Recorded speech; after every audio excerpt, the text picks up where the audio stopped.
Hello everyone and welcome to this video, which is in our Great Engine Game series. I'm Grandmaster Matthew Sadler. We are taking a look at a, very exciting game between Berserk and Leela at the CCC 21 Rapid semi-finals. It was a really interesting game, and it's kind of, to be honest, after the opening phase, it's kind of hard to spot where black went wrong. I just think that Berserk played a fantastic game from the better side of an opening, really. So very, very tough for Leela to have defended this, but great game from Berserk. So let's have a look how that all went. So the opening in the in the chess.com book is slightly strange move order there, but it's some sort of modern King's Indian sort of thing, and I think that the book ended around here, I think. And after knight g3, what have we got here? Well, we've sort of got a very nice same-ish system where we've played h3 rather than f3, which means that h3 is covering g4, which means that f4 is coming in pretty fast. The pawn on e4 is nicely defended by both knights, so this queen on a5 is not doing a great deal. And yeah, if white gets an f4, bishop d3, then it's just a huge position, really. Black's just wasted quite a bit of time with queen a5, with knight c6 to e5, and just a really bad King's Indian.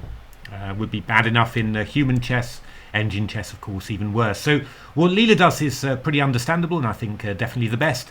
Turns it into some sort of Benko gambit with b5. And after c takes b5, then a6.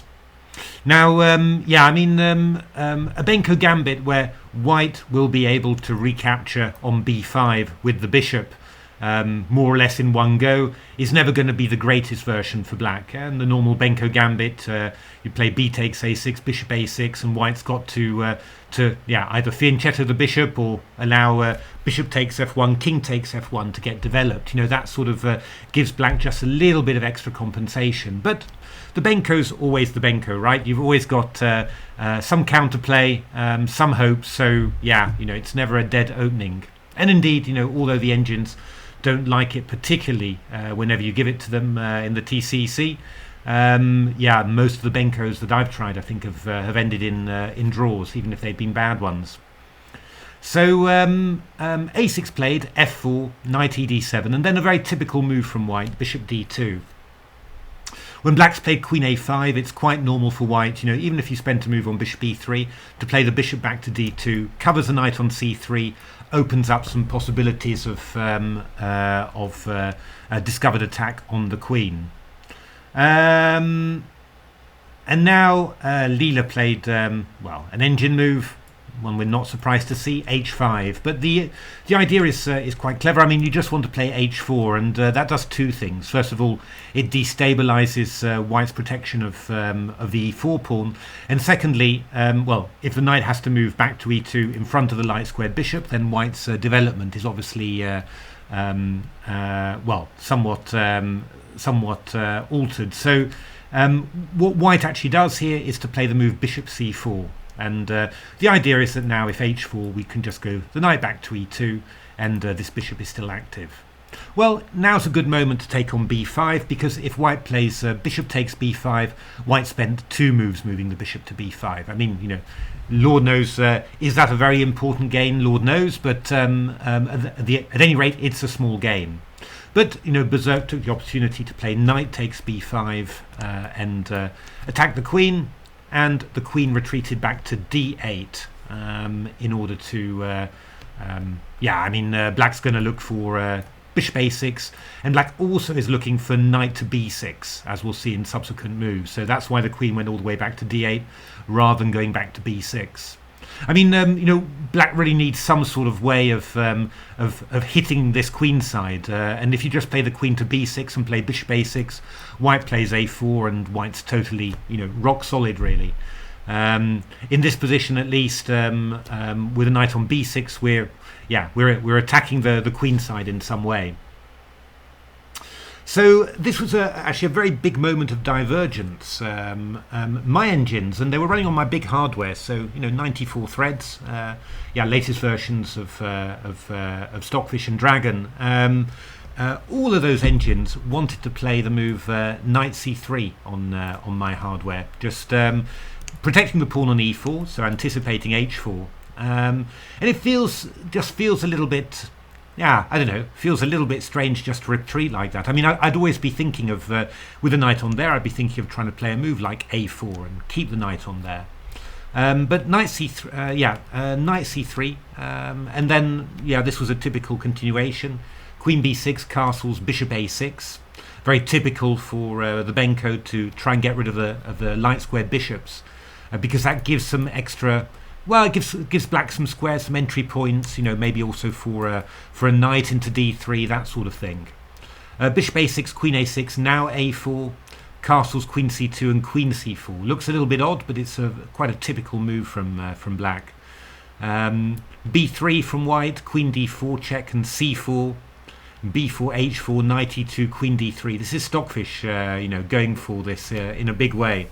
And I mean, we got into a rather weird position here. Stockfish forcing some tactics here. Rook e1, queen d3 takes rook e3, knight d6, a5, knight c4, rook d3, f5, takes, and rook b8. I just wanted to get to this sort of position, and I don't know. I mean, if you saw the game Stockfish against Eagle, I think then you'll see that Stockfish with black again, gave up a couple of pawns in order to just develop some counterplay. And here it's quite similar. You've given white these two passed queenside pawns, but they're not that easy to defend. I mean, we're attacking it. We've got moves like bishop c3.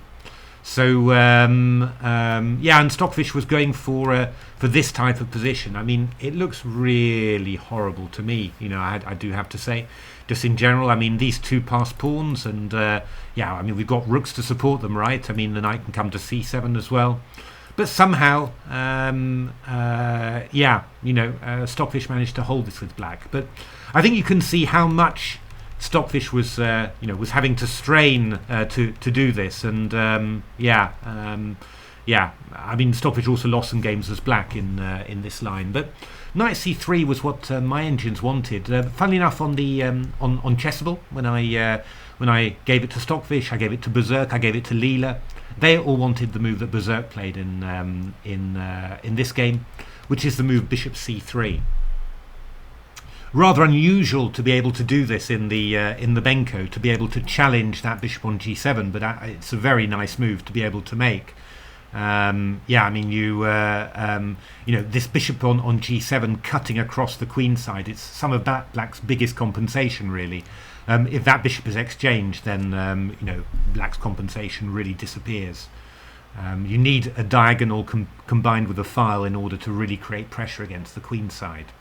But the interesting thing about this is that it leads, well, almost by force, it seems, to a very sharp position. I mean, from this move on, I had a huge number of games that only started diverging again until move 29. So really quite surprising, because you're going to see none of the moves that are really being played are particularly obvious to me.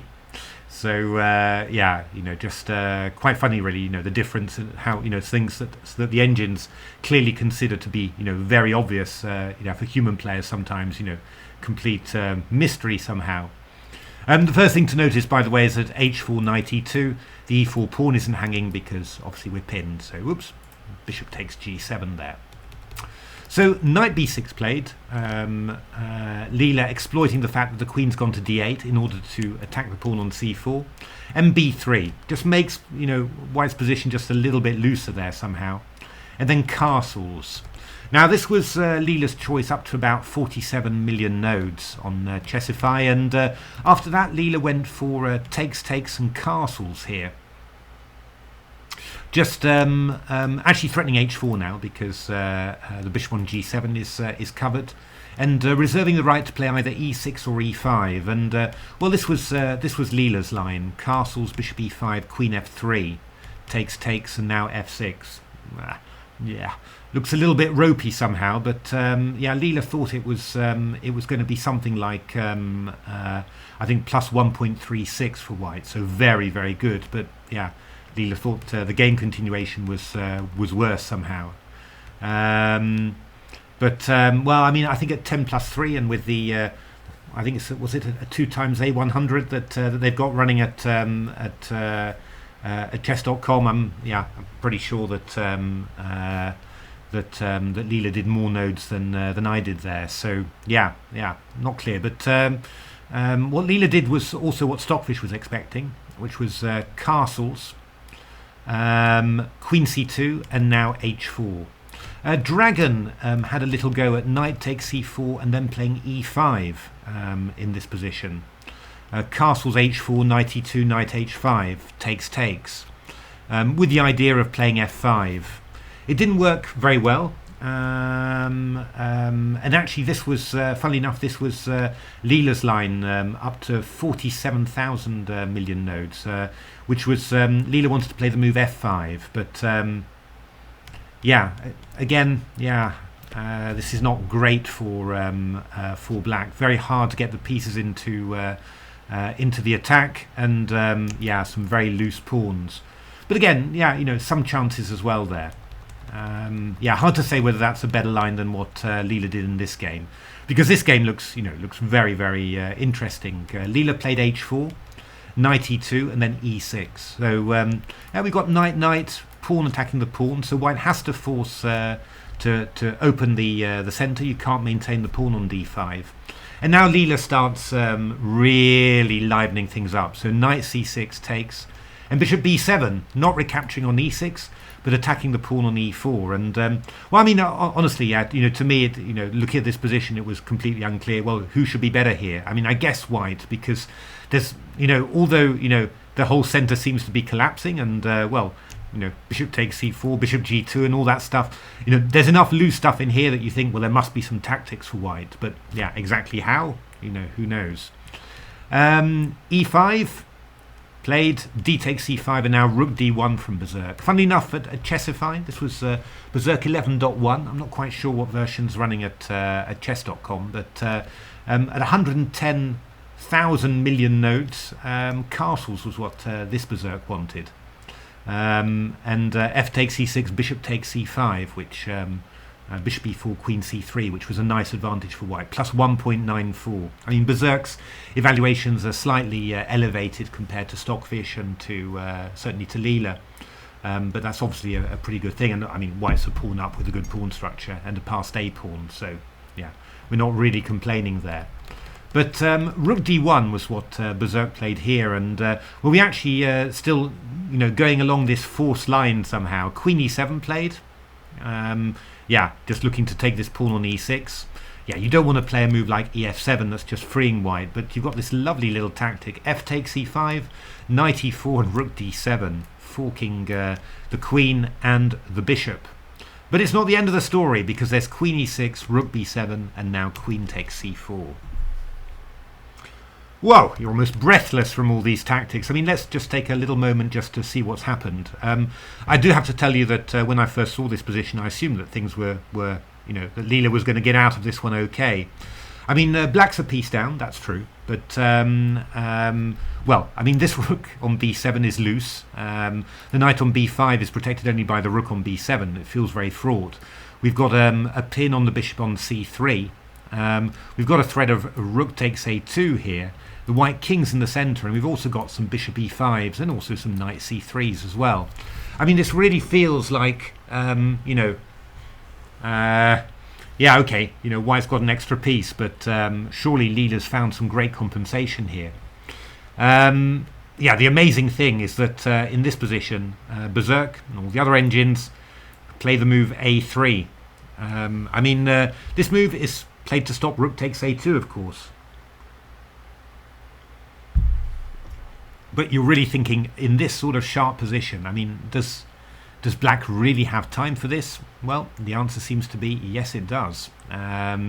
So bishop takes e5 played, just exploiting that pin, and then castles kingside.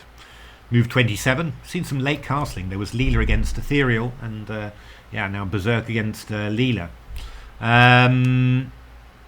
Knight takes c3, and now knight b takes c3. Rook takes a3, hitting the knight on c3, and rook c1.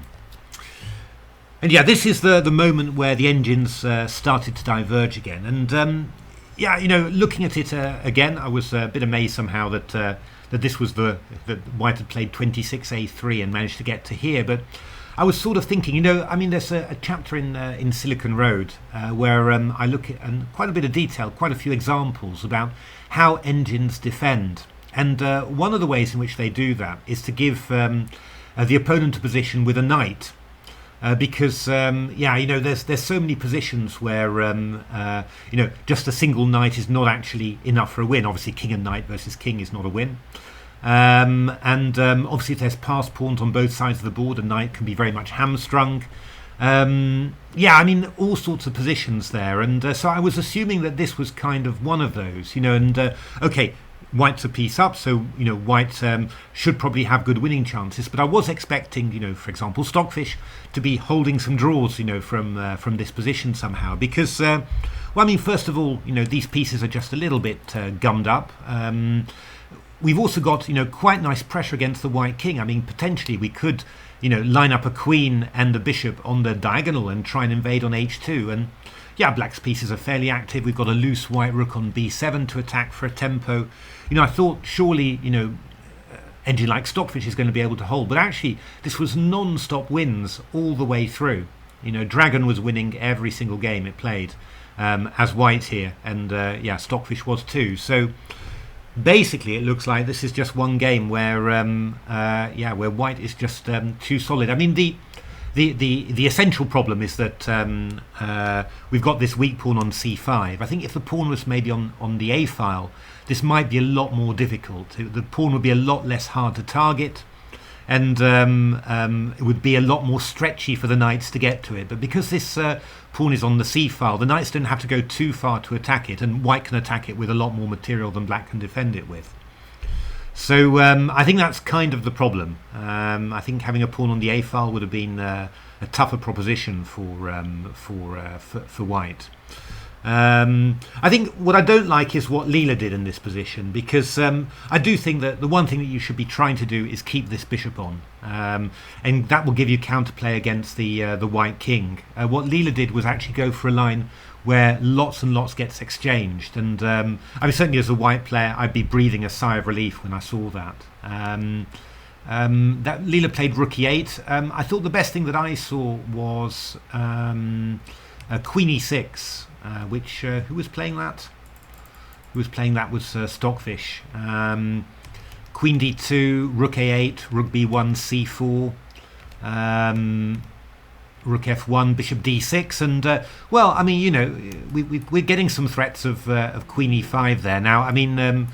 Dragon managed to hold that with queen d7, swap off the queens, takes, bishop e5, rook c1, and gradually line up on this pawn. So that wasn't successful, but it felt like there was the hint of more counterplay, certainly in the human game. In a human game, what Leela played would, I think that, if a human player would stand a very good chance of winning this simply, even against a very strong opponent, because it just requires some good technical play, and, you've got some elite players that can definitely do that. Leela went rook e8, queen d2, and then this little move, rook takes c3. Knight c3 and bishop f4, so clever little bit of play there. Queen d1 takes, and you've got a pin on the knight there, but you can't really exploit it very well. White can also play a move like queen f1, just hitting the f7 pawn, for example, so you've got no time to take the knight. So queen d4, king h1, queen f2 played, threatening rook e1. Looks dangerous, but we just go rook b1, and there we are. That is the limit of what Black is going to achieve. And, all that we need to do now is to start lining up on the pawn. We can offer the exchange of queens, then we can win this pawn, and then this ending will be winning for White. Rook knight and 2 against rook and 3 pawns is going to be winning. And winning it of a sort that I think human players with a normal reasonable amount of time, not a blitz finish, but a reasonable amount of time will simply win this. So yeah, I don't really like what Leela did there. I don't think it gave the maximum chances. But rook e3 played, knight b5, f5. The point is white's always willing to play queen f1, queen g1 if you try and line up on g2, so no problem there. Queen g1, queen g3, queen d1, king f2, knight d6. Now, the king is getting into a lot of danger here. I mean, it's soon going to be rather tricky to avoid exchanging off queens here. King g7, queen g1, there queen c1, threatening queen c5. Rook e6, attacking the knight. Obviously, you couldn't take on here because of queen takes e3. So rook e6, queen b2 check, and now, with a few threats hanging in there, Leela had to exchange off knight c4. And now that the fairly simple technical part starts, we line up on the c pawn, and we just start checking and attacking these pawns, and eventually we're going to force them to move forwards, and that'll give more holes, and then we'll be able to. We'll just simply be able to put our knight onto good position, tie down the black rook, bring the king in. Rook a5, knight c4, rook check, checking the king back. Berserk playing around a little bit. It's not super easy, but knight f3 is a nice move. Rook a6, rook a8. Now we're getting behind it. That's going to be a little bit tough to defend all those pawns. King h6, rook h8 check, rook g8, and knight takes g5. Another pawn goes. I mean, black could have maybe played a move like f4 to try and hold it, but then we've got holes that we can aim for. Essentially, you just can't stop the black position from unraveling. I mean, that's the basic problem. But now, of course, it's totally gone. Funnily enough, we got this position in a game between Stockfish and Dragon that I ran, and that was a game that I'd started off around move 13. So Dragon played exactly the same moves as Leela all that way, and Stockfish played exactly the same moves as Berserk, which I thought was quite impressive. But rook b5 played. Well, I mean, I could just go rook h8 and take this pawn as well. For some reason, g4 was played, but just all good enough basically, and Berserk won very easily. I thought that was a really interesting game. I thought the Benko idea was very interesting. Also interesting to see Berserk making use of this move bishop c3. As I said, not normally possible in the Benko to oppose the dark squared bishops and neutralize it. But I think that showed how powerful it was. I was very interested to see how similar the engine's choices were. From here up to move 29 really, and it does make you think actually whether maybe an engine of the future that'll be the difference. It won't just repeat all these moves that the current engines are playing. It'll find, despite everything, despite all the difficulties, find some different course that could somewhat change the course of the game. But all the current engines, they couldn't find better moves for Leela really, and the best thing that they could really find was going into via this incredibly tactical route. Going into a position where black's compensation just not quite enough. I think a couple of small alterations to the position, like having a pawn on the A file, and black might have some chances of saving. Be expecting Stockfish maybe to save a few of these, but Stockfish wasn't saving any of them, so pretty sure this means that it was lost. But once again, I think it's a good example. I mean, what Leela did in this game would have given, I think, 0 chances against a strong human opponent. So it just goes to show that following the engines in terms of what would be good in a human game, not always the optimal course. Sometimes you've got to decide for yourself. What would make me scared as white, and go for that as well, or look for a continuation that does that. And for me, having the potential of a queen and a bishop lining up on the b8 h2 diagonal, that would be the sort of thing that would get me worried as white, not the challenge of just unraveling myself here. That's just a bit of planning, a bit of thought, and you do it simply. Once you've neutralized this threat, there's nothing more to neutralize, and you know, you just stand very good chances of winning this, whatever the strength of your opponent. So that, I thought that was quite an interesting moment as well. But there we are. Hope you enjoyed that game. Sorry for coughing. Yeah, you know, if you enjoyed the video, give a like, subscribe, take a look at my new books. Well worth it. They're really, really good. And you know, otherwise, thanks for being part of the channel, watching these videos.